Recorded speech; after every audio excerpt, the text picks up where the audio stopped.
So I got a call from the Deputy Minister of Finance, who is my best friend now. He was like, Shatta, we need you to, be on board and, support this. And I was like, all right, I'll be there. So I just came, we had a chit chat and, had this thing going.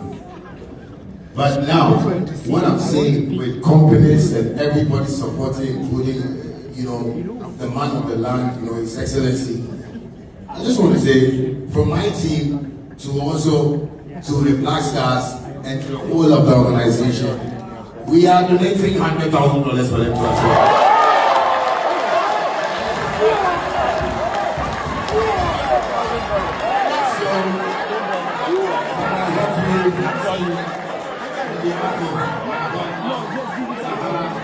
Saeed, Ashara, Nana, who's right here with my, team around me. I just say, this is what I can also do to support the Black Stars, and this is what we are doing. So.